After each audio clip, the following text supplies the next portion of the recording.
Hello everyone, Dee Dee here for May Arts Ribbon today, and I'm so super glad to be back with you. I have a little puffy ribbon tutorial, and we're going to start with a 4-inch wide jute, woven jute by May Arts Ribbon, and we'll have all the links and supply information for you.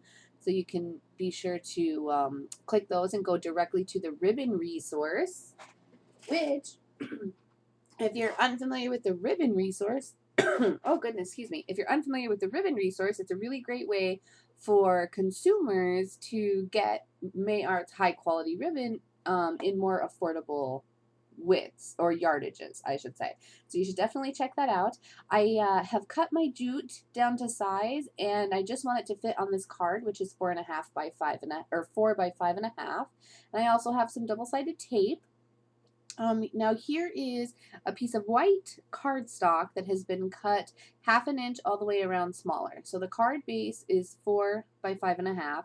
So I cut the cardstock to 3.5 by 5. And then I die cut out using a big die by Sizzix, but you could use a Spellbinders die or a million dies. Any die you like. I cut out this heart in the middle. And then I needed to trim that woven jute down a little bit. It was still a little bit big, but then I got out some polyfill. So this is like a stuffing that you can stuff animals with, or in this case, we're going to make a puffy heart using this natural colored jute. And it's such a cute technique, and I know it's going to go over really well for the person I made this card for. So after I put the polyfill in and turned the card over, I kind of felt like the weaving on the jute is a little bit wide, and I didn't want the polyfill to come through. So I also got out a piece of muslin, which is just a basic cotton fabric, and I'm backing that jute with that. I'm putting it between the polyfill and the jute so that the polyfill doesn't come through those holes that are happening in the weaving of the jute.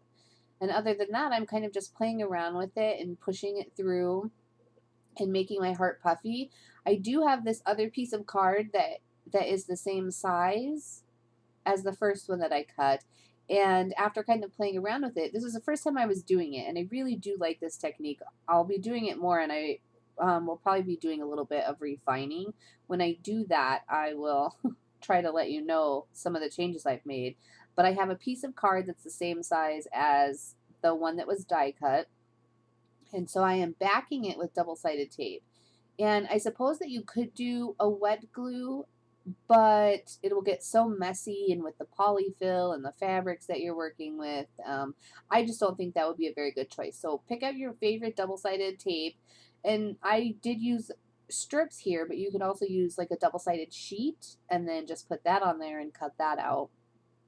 But basically, this is going to be a backing so that, goodness, so that I can tape down the card that has the puffy heart through it, and then the polyfill is not going to escape, and none of the ribbons, the ribbon or the fabric won't slide out of place or anything like that. So this is just to make it very secure. And I decided to make my heart just a little bit puffier there. I tried really hard to line it up, but I was not so successful. So I do end up trimming a little bit more off of the edges. And just measuring it in place and seeing how it looks. I really like it, and I think I already said this, but I know that the person that gets it is gonna love it, and it's just a cute little handmade, like hand felt embellishment. It's very cool. Now, what I just did was I went to my sewing machine, and I don't really drag my sewing machine onto screen very often because I'm not that fancy with it. So I just did a super simple stitch all the way around the edge to hold everything in place. I now have a needle and some burlap twine to kind of match that jute from May Arts Ribbon, and I'm just poking a hole, or for a little while I'm just trying to poke a hole through the card so that I can wrap that ribbon around. And once I had the hole through, I just made it a little bit bigger with scissors. And then I will thread a needle with my jute, or I'm sorry, with my burlap twine. And sometimes just trim off that edge and make it nice and neat, and it'll go right through the eye of your needle. But it is important to remember that this is burlap and not baker's twine, because as I'm trying to tie it tight here, I actually do end up ripping it by pulling too hard. So that's totally awesome. You get to see me do that whole part again.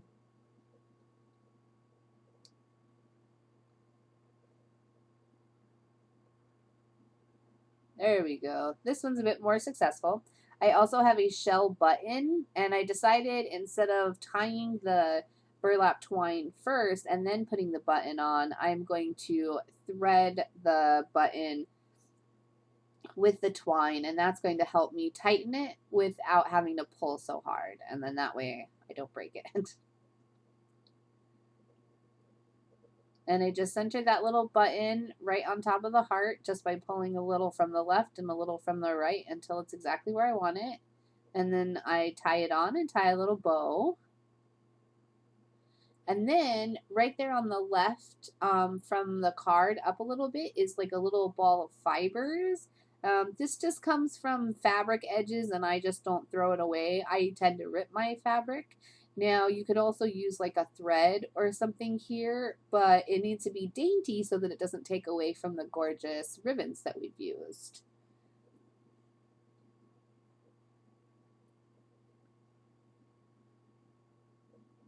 And that would be a great clean and simple card, just like it is. You could be done. You could make a bunch of these with different colored ribbons. You don't have to use jute or burlappy type ones. This is kind of a little country, and I really like it. But you could use some of the chevron ribbon, some of the satin, some of the organza. You could use any of the ribbons.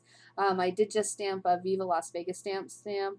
It says with love, and then I have a black pen, and I'm just going to doodle an edge real quick between the stitching and the edge of the actual white card.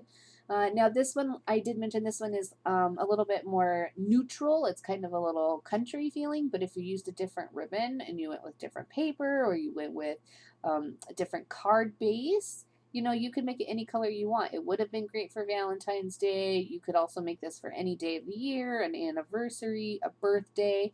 And of course, I used a hard die cut, but you could use any shape. You could use circles all over the page. You could use leaves or hearts, or you could do the candles on a cake. You could do anything. Thanks for joining me, and I hope to see some puffy ribbon embellishments from you soon. Bye.